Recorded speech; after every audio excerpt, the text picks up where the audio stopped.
रहेगा तो गांव का गंवार ही।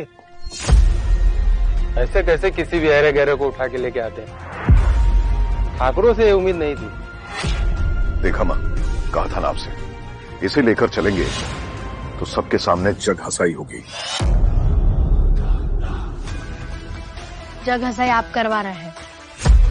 ये लोग आपके सामने आपके परिवार और आपके बेटे पर कीचड़ उछाल रहे हैं और आप चुपचाप देख रहे हैं। तेरी इतनी हिम्मत! कमाल है भाई, बेटा बाप पर हाजिर। अजब तमाशा चल रहा है।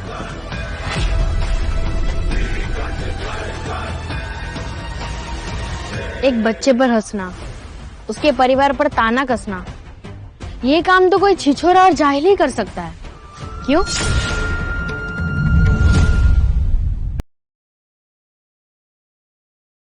बस चुप कर, बदतमीज कहीं का। कितना शर्मिंदा कराएगा हमें। चल यहाँ से। अरे, जो हमारे बारे में इतनी छोटी सोच रखते हैं, आज से हम उनके साथ काम करेंगे, ब्लैकलिस्ट कर देंगे। जी माफ कर दीजिए, गलती हो गई। हरी जी, ठाकुराइन जी को समझाइए, वरना नुकसान दोनों का होगा। माँ, मेरी बात सुनिए। भले ही लोग हमारे साथ बिजनेस करते हैं, पर इनको ठुकराने का मतलब है कि हमारा नुकसान। इनको माफ कर दीजिए, जाने दीजिए। हरीश, ये लोग सबके सामने तुम्हारे परिवार का मजाक उड़ा रहे हैं और तुम पैसे की सोच रहे हो।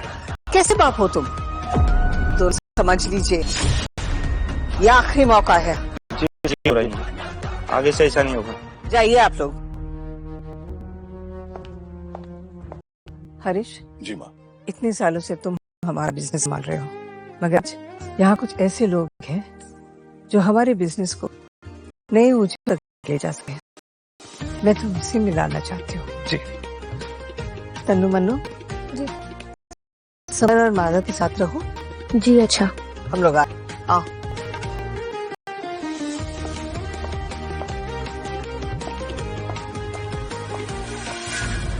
चल बेटा, तेरी सेवा करते हैं।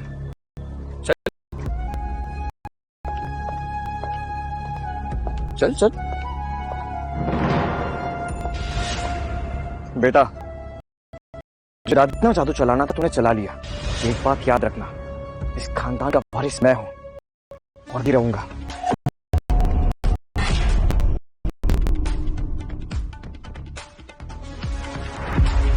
हाँ समर, ये क्या हो गया? माधव, ये क्या तूने मेरे कपड़ों पर गिरा? इस हरकत के बाद तो तुझे ये इनाम मिलना चाहिए।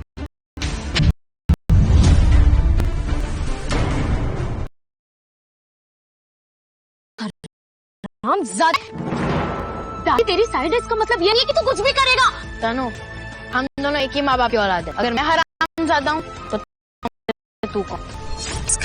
बड़ा भाई है वो इसमें हाथ उठाया तूने, शर्म नहीं आती? इतनी हिम्मत हाथ उठाया?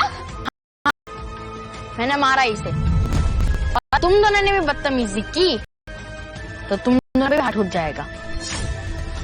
क्या बोला तूने? जिस दिन मैं इस खानदान में पैदा हुआ तब से ही मेरा वारिस बनना तय था और तुम दोनों मेरा रास्ता नहीं रोक सकती। इस समर को तो मैं किसी भी वक्त रास्ते से हटा दूंगा। और याद रखना, राजा सिर्फ एक होता है, जो मैं हूँ। तनु, समर देखा तुमने? आखिर इसने सच बकी दिया। बस 12 साल का है तू और हमें धमका रहा है। मम्मी पापा यहाँ नहीं है तो क्या हुआ? बड़ी बहन होने के नाते आज मैं तुझे सबक सिखाऊंगी। रुक, तुझे माधव, माधव सबक तुझे मैं सिखाता हूँ।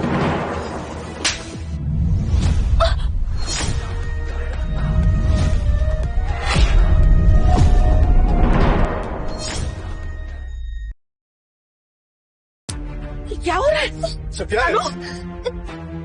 माधव, देखना है कि तुम इस मामले को अपने आप कैसे संभालते हो। बदतमीज लड़के, तेरी इतनी हिम्मत कि अपने से बड़े भाई बहनों पे हाथ उठाएगा? पापा देखो ना, इसने पहले समर को मारा और जब मैंने और तनु ने रोकने की कोशिश की तो तनु को भी मारा।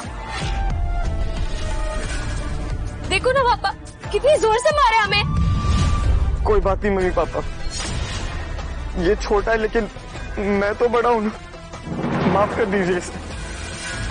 अगर तुम तीनों का नाटक खत्म हो गया हो तो मैं जाऊं? देखा पापा, इसकी अकड़ इसकी उम्र से कहीं ज्यादा है।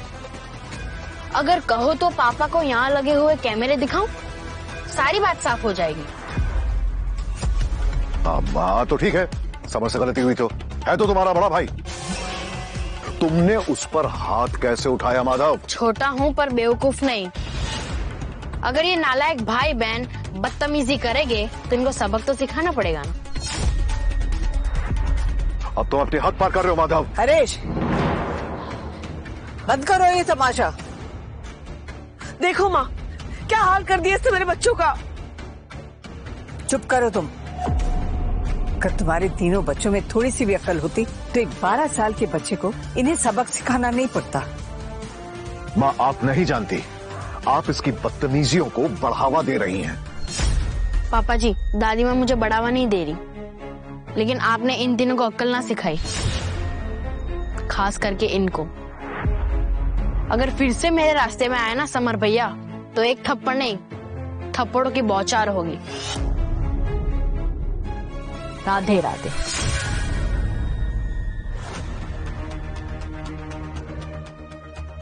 सुना सुना माँ आपने ऐसे क्या किया।